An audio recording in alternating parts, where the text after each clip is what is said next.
Joseph and Barbara Schaus arrived in Mankato in 1857. Came from Luxembourg, and he was a stonemason.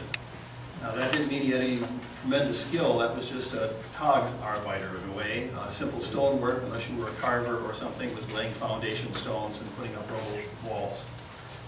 And he came to Mankato to help build the original St. Peter and Paul's Catholic Church, which was a stone building located on 5th Street and Main Street, where the Loyola Club used to exist for those of you that are old-timers here in town.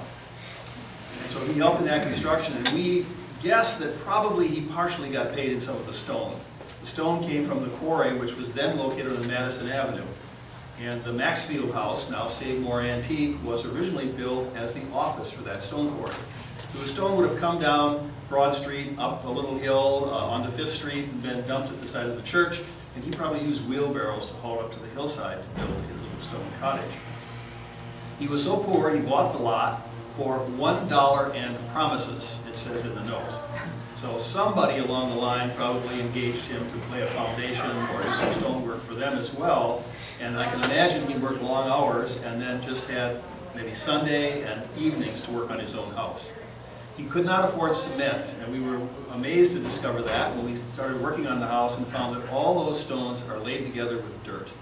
There is no cement between the rocks. They were laid in mud, as much was done in medieval Europe 1,000 years ago. And so one of the reasons for the walls being a little frail in history was there was no cement holding them together. So I'm just going to give you a little history of the house, and then Caleb's going to talk about the restoration. To say that history is very much alive and desiring to be engaged. I have a little blog, I've kind of been keeping up, not very regularly, on the project, so I have some photos included, but if you want to see more and read more, you can go there. William Sisyphus, I can know the Greek myth. It's pretty understandable. So when I acquired the house, this is the north gable end, looking down on it, just a pile of stone.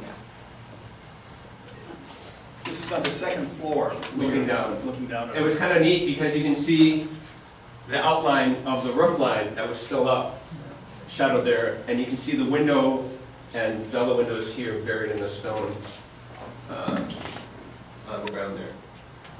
As I was working on it, granted I'd worked with Tom before and learned a thing or two, but really skills like this are learned much more hands-on. I was working and a guy came, oh, he's not here. He came and he asked me what I was going to do with the stone pile as I was sorting the stone out and moving some away from the house. And I said, well, I'm going to rebuild a wall. He said, you know how to do that?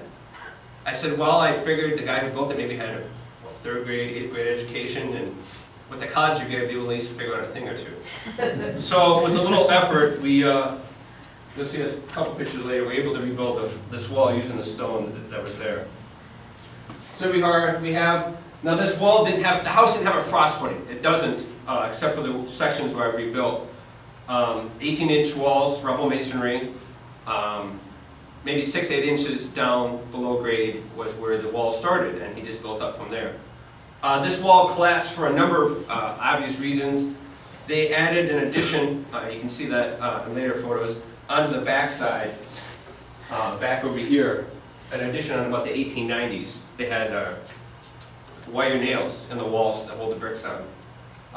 But when they added this addition on, they cut this stone wall out between here to the other section, so half the wall they just took out. So that northeast corner wasn't tied into anything.